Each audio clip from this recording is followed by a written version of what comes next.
السلام عليكم ورحمة الله وبركاته.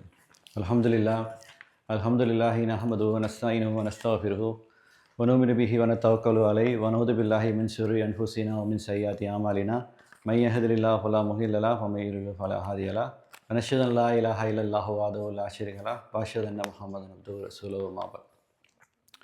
அல்லாஹ்வின் நல்லடியார்களே, நம்ம இந்த பெருநாள் தினத்தில் பெருநாள் தொழுகை ப்ளஸ் பெருநாள் உரைன்ற ஒரு சுண்ணத்தில் நம்ம இங்கே நம்மெல்லாம் குழுமிருக்கிறோம். நமக்கு எல்லாம் தெரியும். இப்போ நேற்று தான் ரமலான் முடிஞ்சு போச்சு. ரமலானில் நிறைய சிறப்புகள் இருக்குது, நமக்கு நல்லா தெரியும். ரமலானில் சிறப்புகள் முக்கியமான 2 விஷயம் சொல்கிறதா இருந்தால் என்ன நம்ம பார்க்கலான்னு பார்த்தீங்கன்னா, ரமலானில் நம்ம நோன்பு எதுக்காக வைக்கிறோம்? தக்குவாக்காக, இறையச்சத்தை பெறுறதுக்காக தான் நம்ம நோன்பு வைக்கிறோம். நம்ம பசிச்சு இருக்கிறதும் தாகமாக இருக்கிறதும் அல்லாஹ்க்கு எந்த ஒரு பயனும் கிடையாது. நம்ம நோன்பு வைக்கிறதுனால நமக்கு தக்குவா கிடச்சிச்சின்னா அதன் மூலிமா நமக்கு பயன் இருக்குன்னு தான் நம்ம தெரிஞ்சுக்கணும். அது முக்கியமான விஷயமா தெரிஞ்சுக்க சிறப்பாக. 2வது சிறப்பு என்னென்னு பார்த்தீங்கன்னா, இந்த ரமலான் மாதத்தில் தான் குரான் இறங்கியிருக்கு. அதுவும் கேள்விப்பட்டிருக்கோம். இந்த ரமலான் மாதத்தில் தான் குரான் இறக்கப்பட்டிருக்கு. இந்த குரானில் நிறைய நல்ல விஷயங்கள் சொல்லப்பட்டிருக்கு, நிறைய சிறப்புகள் சொல்லப்பட்டிருக்கு. அதை நம்ம ஒரு முக்கியமான விஷயமா தெரிஞ்சுக்கிறோம்ல. அப்படி பார்க்கும்போது அந்த குரானில் தான் ஒரு வசனம் வருது. என்ன வசனம் சொல்கிறான்? அல்லாஹ் சொல்கிறாங்க பார்த்தீங்கன்னா, இந்த ஃப்ரெண்ட்ஷிப்பு, நண்பர்கள், அப்புறம் நம்ம நண்பர்கள், அந்த ஒரு மார்க்க சகோதரர் அவங்களாம் இருக்காங்க பார்த்தீங்களா, அவங்கள பற்றி சொல்லும்போது அல்லாஹ் என்ன சொல்கிறான்னு பார்த்தீங்கன்னா, நன்மையான காரியங்களில் 2 பேர் 2 நண்பர்கள் அல்லது மக்கள்கள் இறங்கி நீங்கள் செயல்படுங்க. நன்மையான காரியங்களை சேர்ந்துக்குங்க, கெட்ட காரியங்கள் நீங்கள் முட்டுப்படாதீங்க. அப்போ நம்ம எப்படி இருக்கணும்னா, நம்ம நண்பர்களாக இருக்கணும்னு வச்சிங்களேன், மார்க்க சகோதரராக இருக்கணும்னு வச்சிங்களேன், நன்மையான காரியத்தில் நம்ம ஒன்றிணைக்கணும். கெட்ட காரியங்களில் நம்ம ஒன்றிணைஞ்சு செயல்படக்கூடாது அப்படி சொல்லி அல்லாஹ் குரானில் அல்லாஹ் தெளிவாக சொல்கிறான். அப்போ நம்ம அதில் நம்ம என்ன விளங்குறோன்னா, இப்போ நீங்கள் பார்க்கலாம், இந்த ரமலான் தொழுகை நிறைய இடங்களில் பெரிய பெரிய கிராண்டாக நடத்துகிறாங்க. அவங்க உண்மையிலேயே குரான் சொன்ன அடிப்படையில் செய்கிறான்னு பார்த்தீங்கன்னா கேள்விக்குறி தான். ஆனால் நம்ம குறைவான எண்ணிக்கை தான். ஆனால் நமக்கு மனசுக்கு என்ன திருப்தினா பார்த்தீங்கன்னா, நம்ம இந்த தொழுகையை, இந்த பெருநாள் உரையை அல்லது இந்த பெருநாள் ஃபெஸ்டிவலை மார்க் அடிப்படையில் செய்யணும். நம்ம குறைவான எண்ணிக்கையில் உள்ளவங்க தான். ஆனால் நம்ம என்ன பார்க்குறோன்னா, நம்ம அல்லாஹ்வும் ரசூலுல்லாஹ் சொன்னபடி நம்ம செய்கிறோமா? நம்ம பெரிய எண்ணிக்கையை பார்க்கக்கூடாது. நிறைய பேர் நிறைய இடத்துக்கு கூடுவாங்க, நிறைய காணுகளாக கூடுவாங்க, உலக ஆயத்துக்காக கூடுவாங்க. நம்ம என்ன பார்க்குறோன்னா மார்க்கத்தின் அடிப்படையில் நம்ம கூடுறோமா? அப்படி தான் பார்க்கணும். அந்த மாதிரி நண்பர்கள் கூட தான் நம்ம இருக்க ஆசைப்படணும். இது நம்ம முக்கியமாக தெரிஞ்சுக்க வேண்டிய விஷயமா இருக்குது. ஏன்னா மார்க் அடிப்படை இல்லாத ஃப்ரெண்ட்ஷிப்பை நீங்கள் போய் கலந்துக்கிறீங்க வச்சிங்களேன், என்னென்ன நடக்கும் செஞ்சு பாருங்களேன். மார்க்கத்தை முக்கியமாக நினைக்காத ஃப்ரெண்ட்ஷிப் இருக்காங்க வச்சிங்களேன், அவங்க என்ன நடக்கும்? சினிமாவுக்கு போவாங்க. அவங்க சினிமா பார்க்குறது பெரிய விஷயமா தெரியாது. படங்கள் பார்க்குறது, கேளிக்கையில் அதிகமாக ஈடுபடுறது அவங்களுக்கு பெரிய ஒரு மேட்டராகவே இருக்காது அவங்களுக்குலாம். ஆனால் மார்க் அடிப்படையில் அல்லாஹ் ரசூல் பயப்படக்கூடிய மக்கள் இப்படி இருக்க மாட்டாங்க பொதுவாக. அதே மாதிரி நீங்கள் பார்த்தீங்கன்னா வட்டி வாங்குறது, மார்க்கத்தில் ரொம்ப பேணி வாழணும்னு ஆசைப்படக்கூடிய மக்கள் வட்டியின் பக்கம் போகிறதுக்கே தயங்குவாங்க. ஆனால் மார்க்கம் இல்லாத சாதாரண நண்பர்கள் இருக்காங்க பாருங்களேன், அவங்கள வட்டியில் ஈஸியாக போயிடுவாங்க. அவங்க லோன் வாங்குறதுல ஒரு பெரிய விஷயமாவே தெரியாது. அதே மாதிரி நீங்கள் பார்க்கலாம், மோசடி செய்கிறது, தொழிலில் பார்த்துட்டீங்கன்னா மோசடி செய்வாங்க, பார்த்துருக்கீங்களா? ஆனால் மார்க்கத்தில் நம்ம பேரணும்னு ஆசைப்படக்கூடிய மக்கள் மோசடி செய்கிறது தயங்குவாங்க. அல்லாஹ் பார்க்குறான், அல்லாஹ் மறுபடியும் தண்டிப்பான்னு நம்ம கவலைப்படுவாங்க. ஆனால் உலக ஆதாயத்துக்காக இருக்கிற மக்கள் எப்படி பார்ப்பாங்கன்னு பார்த்தீங்கன்னா, அவங்களுக்கு வியாபாரம் தான், காசு தான். அது மோசடி பண்ணுறதெல்லாம் பெரிய விஷயமா எடுக்க மாட்டாங்க. அப்படி நம்ம இருக்கும்போது நம்ம இதில் என்ன தெரிஞ்சுக்கிறோன்னா, நம்ம இந்த மாதிரி மார்க்கத்தின் அடிப்படையில் உள்ள நண்பர்களை ஒருங்கிணைச்சு நம்ம அவங்க கூட ஒருங்கிணைச்சு இருக்கணும், அவங்க கூட ஃப்ரெண்ட்ஷிப் அதிகமாக வளர்த்துக்கணும்னு நம்ம ஆசைப்படுறோன்னு வச்சிங்களேன். நமக்குள்ள நடக்கிற ஒரு சில பிரச்சனைகளை பற்றி நம்ம எப்படி தீர்த்துக்கலாம் அப்படின்னு சொல்லி நம்ம பார்க்கலாம். என்னென்னா, இப்போ மார்க் அடிப்படையில் இருக்கிறோம், நமக்குள்ள ஒரு பிணக்கு ஏற்படும், நமக்குள்ள ஒரு சண்டை ஏற்படும், ஏதாச்சும் ஏற்படுதுன்னு வச்சிங்களேன். இந்த மார்க்கத்தில் ஒன்றாக இருக்க ஃப்ரெண்ட்ஷிப்பை இலக்க நம்ம ஆசைப்படக்கூடாது.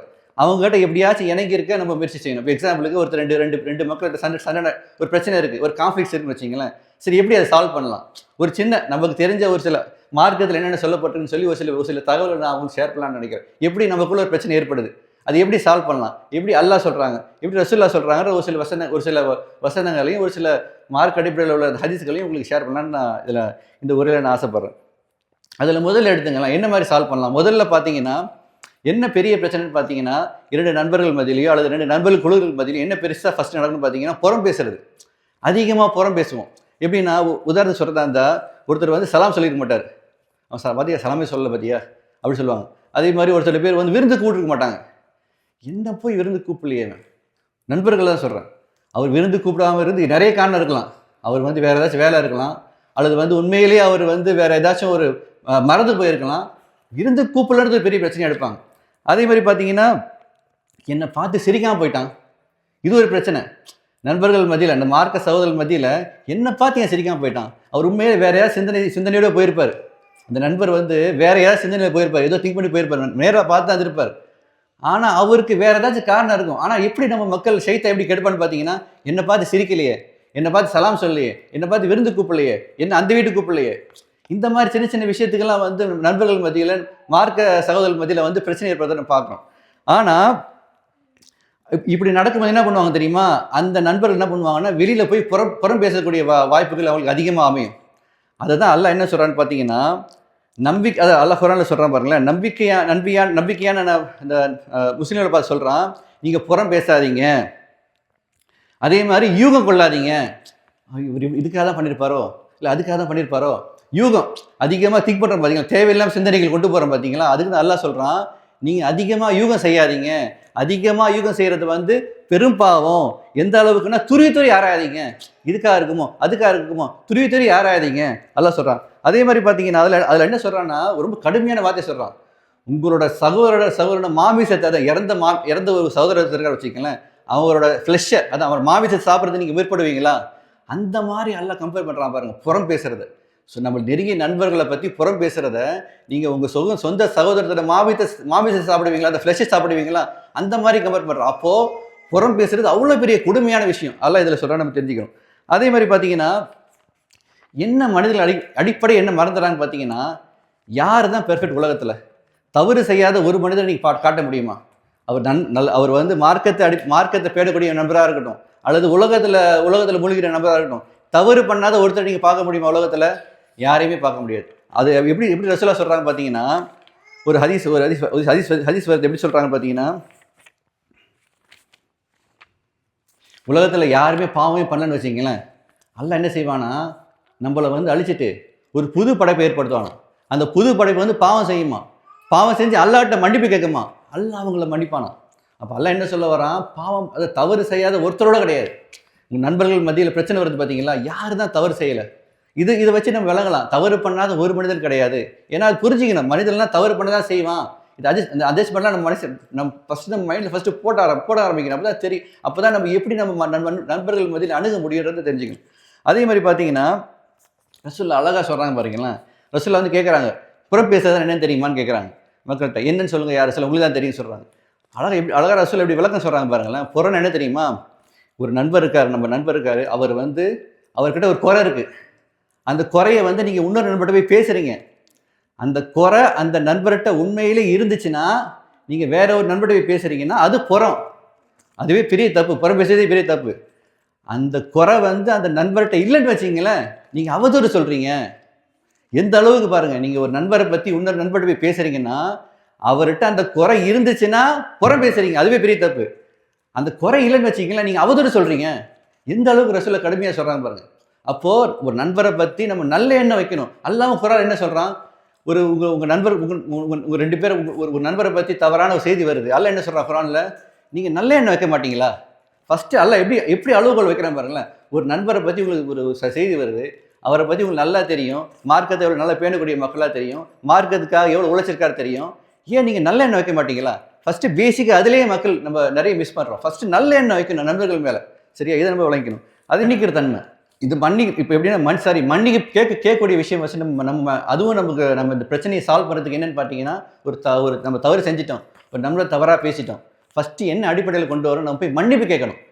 அது எப்படி ரசூலுல்லாஹ் சொல்கிறாங்க பார்த்தீங்கன்னா, நீங்கள் யாருக்கும் ஒரு அநீதி இழைச்சிட்டீங்க, நீங்கள் என்ன செய்யணும்னா, கயாமத்து வரத்துக்குள்ளே அந்த நபர்கிட்ட போயிட்டு மன்றாடி மன்னிப்பு கேட்கணுமா.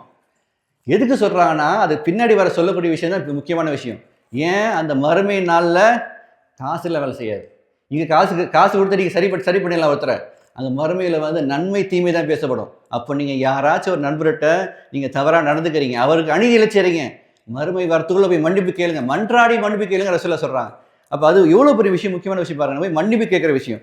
அதே மாதிரி பார்த்தீங்கன்னா, ஒரு அழகான சம்பவம், அபூபக்கர் தெரியுங்களா, அபூபக்கர் எல்லாம் இருக்கிறாங்க, உமர் எல்லாம் இருக்காங்க பார்த்தீங்களா, அவங்க 2 பேருக்கு சண்டை வந்துடுது, ஒரு பிரச்சனை நடந்துருது. என்ன பண்ணுறாரு, அபூபக்கர் வந்து திட்டி விட்டுறாரு போல இருக்கு உமர் எல்லாம். என்ன ஆகுதுன்னா அவுபக்கர் கோச்சிட்டு போயிடுறாரு, சரி உமர் கோச்சிட்டு போயிடுறாரு. அவுபக்கர் என்ன ஆகுதுன்னா ரியலைஸ் பண்ணி பார்க்குறாரு, ஆஹா இவர் நண்பராச்சு தெரியாமல் நான் பேசிட்டோமே, நம்ம போய் மன்னிப்பு சொல்லி வீட்டுக்கு போகிறாரு. அவர் கதை அடைச்சிடுறாரு உமர் எல்லாம். அதுக்கப்புறம் அவரு விளங்கிக்கார் போல இருக்கு. அவுபக்கர் என்ன பண்ணுறாரு, சரி இவர் கதை அடைச்சிட்டாரு சொல்லி ஸ்ட்ரெயிட்டாக ரசூல்லாட்ட போயிட்டார். ரசூல் அது பேர் சோ நடந்துச்சு சார் ரசூல்லா சொன்னோடனே ரசூல்லா வந்து கேட்டுட்டு இருந்துடுறாங்க. அதுக்கப்புறம் உமர் வராரு. உமர் வந்து ரசூல்லா ரொம்ப கோபமாக இருக்கிறாங்க.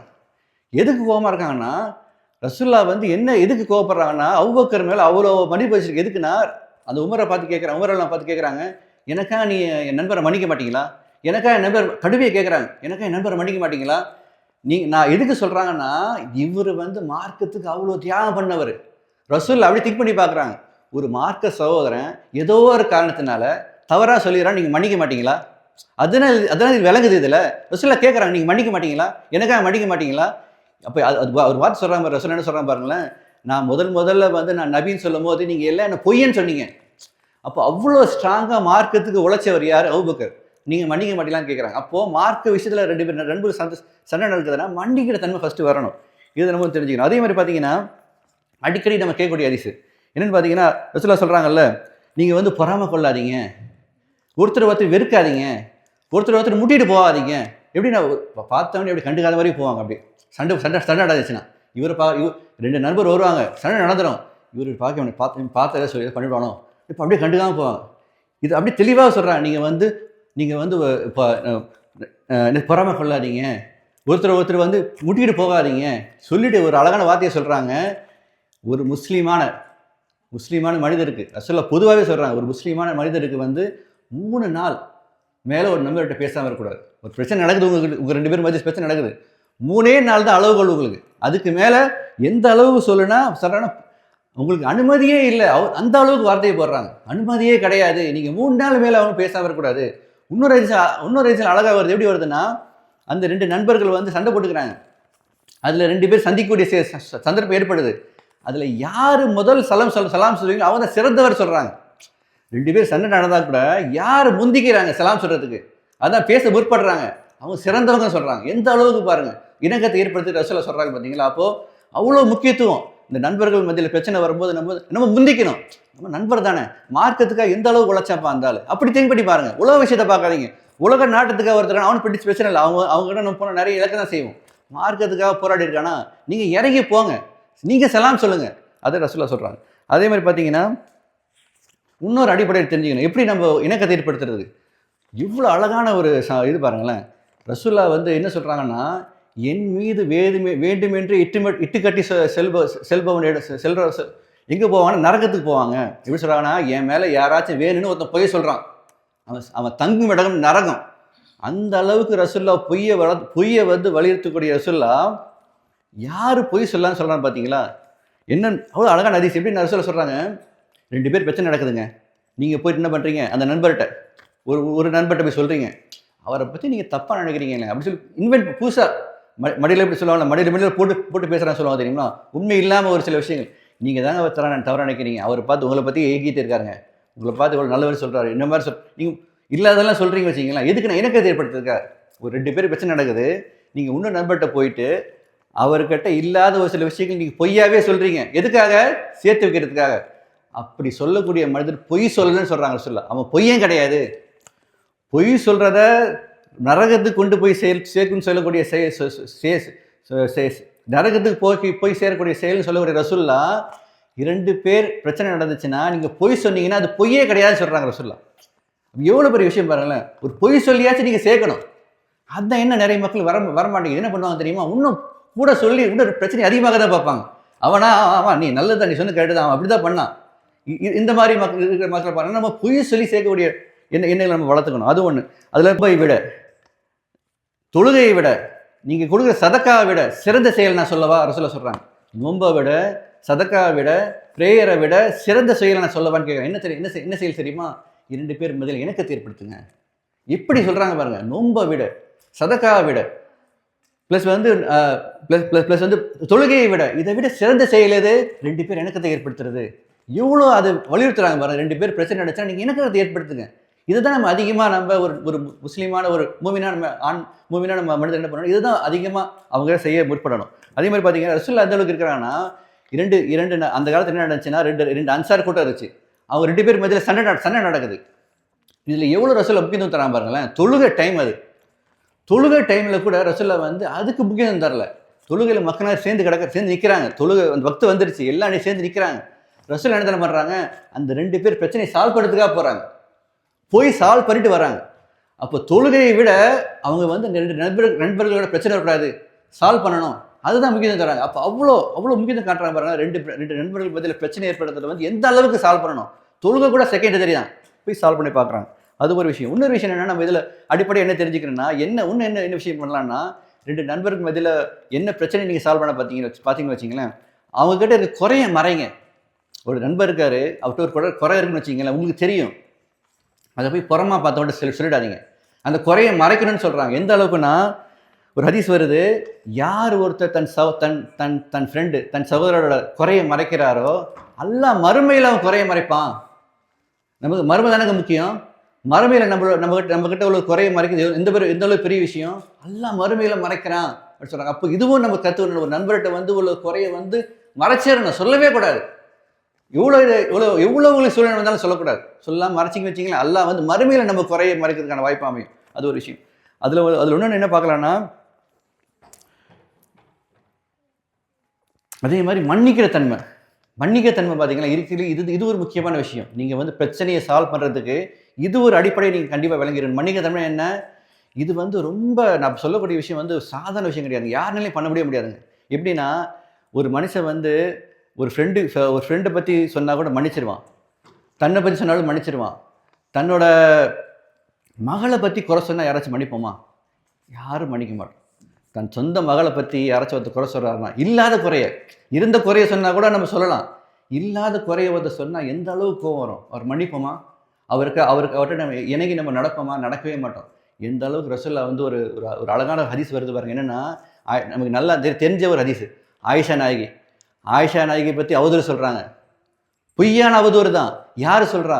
ஒரு சஹாபி, மிஸ்தபுன்ற ஒரு சஹாபி சொல்கிறாரு. அவர் என்ன ஸ்பெஷாலிட்டினா, அவர் வந்து அபூபக்கர் உறவினர், அவர் ஆயிஷா ரலியல்லாஹு உறவினர். அவர் அவதூறு சொல்கிறாருங்க. எந்த அளவுக்கு அபூபக்கர் கோவம் இருக்கும் சிரிச்சு பாருங்களேன். எந்த அளவுக்கு கோவம் இருக்கும். அந்த கோவம் இருக்குது அவர்கிட்ட. அவங்க வந்து குற்றப்பற்றவன் சொல்லி அல்லாஹ் அறிவிச்சிடறான். அதுக்கப்புறம் என்ன நடக்குது தெரியுமா? உடனே அபூபக்கர் கோவம் வருது. என்ன சொல்கிறாரு தெரியுமா? என்னென்னா, அவர் உதவி செஞ்சுருந்தார் போல இருக்கு மிஸ்தபுக்கு. அவர் ஏழ்மையான சூழலில் இருந்திருக்காரு போல இருக்கு. இவர் வசதியான ஆள். இவர் என்ன செய்கிறாரு? கோவத்தில் எல்லாருக்கும் வருது, இயல்பாக வரக்கூடிய விஷயம்தான். ஒரு மகளை பற்றி அதுவும் தப்பான விஷயம் சொல்லிட்டாரு பார்த்தீங்களா? இல்லாத ஒரு விஷயம் சொல்லிட்டாரு. எவ்வளோ கோவம் இருக்கணும். என்ன பண்ணுறாரு? நான் இனிமேல் உதவி செய்ய மாட்டேன்றார். உடனே அல்லாஹ்வோட வசனம் வருதுங்க. ஏன்னா மிஸ்தபு வந்து சாதாரண மனிதர் கிடையாது. அவர் மார்க்க சகோதரர். மார்க்கத்துக்காக ஏதோ நல்ல விஷயம் செஞ்சிருக்க வாய்ப்பு இருக்கும். அல்லாஹ் சிறுமையாக இருக்கிறான். இது மாதிரி சத்தியம் செய்யாதீங்க, இந்த மாதிரி நீங்கள் உறவினர்களுக்கு உதவி செய்யணும்னு சத்தியம் செய்யாதீங்கன்னு சொல்லி அல்லாஹ் வந்து ஒரு குர்ஆன் வசனமாக இருக்கிறாங்க. இதுக்கு எவ்வளோ பெரிய விஷயம். உடனே அபூபக்கர் உடனே மாறுறாரு. இல்லை, நான் செய்ய மாட்டேன், இனிமேல் நான் உதவி செய்வேன். உடனே இறங்கிறாரு. எந்த அளவுக்கு பாருங்க, தன் மகளை குறை சொல்லி கூட, அதுவும் இல்லாத ஒரு விஷயம் சொல்லி கூட இறங்கி வராரு பாரு. இந்த அளவுக்கு தன்மையை நம்ம கொண்டு வரணும். எதுக்குன்னா, அதுக்காக நீங்கள் பார்க்கலாம். ரசூல்லா அபூபக்கர் வந்து ரசூல்லா ஒரு சொல்கிறாங்க, நோன்பு வைக்கிறவர் சொர்க்கத்தில் ஒரு வாசல் வழியாக போவாங்க, நல்ல காரியம் செஞ்சவர் ஒரு சொர்க்கத்தில் ஒரு வாசல் வழியாக போவாங்க. அப்புறம் அபூபக்கர் கேட்குறாங்க, எல்லா வாசல்லையும் சொல்லக்கூடிய ஒரு நபர் இருக்கிறாரா கேட்குறாங்க. அப்புறம் ரசூலுல்லாஹி சொல்றாங்க, ஒன்று நான் ஒருத்தனா காண்றேன். எவ்வளோ பெரிய தியாகம் பாருங்க. அபூபக்கருக்கு அந்த மாதிரி ஒரு கிரேட் கிடைக்கிது. அவர் சொர்க்கத்தில் எல்லா வாசல் வழியாகவும் அழைக்கப்படுவாரா? இந்த மாதிரி தன்மையை நம்ம அதிகமாக வளர்த்துக்கணும். ஒரு நண்பன் மத்தியில் பிரச்சனை வந்துச்சுன்னா சால்வ் பண்ணுறதுக்கு ரொம்ப முயற்சி பண்ணணும். மன்னிக்கிற தன்மை இருக்கணும். அவங்களுக்காக நம்ம மன்னிப்பு கேட்கணும். இந்த மாதிரி விஷயங்கள் நம்ம கற்றுக்கணும். அதில் இன்னொரு விஷயம் நான் சொல்கிறேன், முக்கியமான விஷயம் பார்த்தீங்கன்னா, இதுவும் நிறைய பேருக்கு வராது. தன்னை ஒருத்தர் கொல்ல வராரு வச்சுக்கலாம், அவர் சாதாரண மனுஷன் மன்னிப்பானா? சாதாரணமாக யாரும் மன்னிக்க மாட்டோம். என்னை ஒருத்தர் கொல்ல வராங்க, நான் அவனை மன்னிப்பேனா? மன்னிக்கவே மாட்டோம். ரசூலுல்லாஹ் பாருங்க, ஒரு யூத பெண்மணி என்ன பண்ணுறாங்க, விஷம் கொடுக்குறாங்க. சாப்பாட்டில் விருந்து கூப்பிட்டு விஷத்தை கொடுத்துட்றாங்க. ரசூலுல்லாஹ் என்ன பண்ணுறாங்க, விட்டுருங்க அவனுக்கு. ரசூலுல்லாஹ் வந்து சாபாக்கெல்லாம் அவளை கொல்ற நிற்கிறாங்க, நான் விட்டுருங்கன்றாங்க. எந்த அளவுக்கு பாருங்க மன்னிக்கிற தன்மை. இந்த மாதிரி மன்னிக்கிற தன்மை, இந்த மாதிரி மன்னிப்பு கேட்கக்கூடிய தன்மை, புறம் சொல்லாமல் இருக்கிற தன்மை, அவங்களோட குறைகளை மறைக்கிற தன்மை, இந்த மாதிரி தன்மைகளை நம்ம வளர்த்துட்டோம்னு வச்சிங்களேன், இந்த மாதிரி நல்ல நண்பர்கள் இழக்க மாட்டோம். நல்ல கொள்கை சகோதரர் இழக்க மாட்டோம். இது யாருக்கு ரொம்ப செலவுன்னு பார்த்தீங்கன்னா, அல்லாஹ்வையும் மறுமை நாளையும் ஆகிரத்தையும் விரும்பக்கூடிய மக்களுக்கு பாருங்களேன், அவங்களுக்குலாம் இது ரொம்ப சுலபம். அவங்கலாம் இன்ஷா அல்லாஹ் என்னான்னா இந்த மாதிரி நல்ல விஷயங்கள் கடைப்பிடிச்சு நல்ல இணக்கத்தை ஏற்படுத்த முடியும். ஆனால் துனியாவோட நன்மைகளை மட்டுமே எண்ணிக்கிட்டு இருக்காங்க பார்த்தீங்களா, அது வந்து இது அவங்களுக்கு சிரமமாக போய் முடியும். அல்லாஹ் போதுமானவன். அஸ்ஸலாமு அலைக்கும்.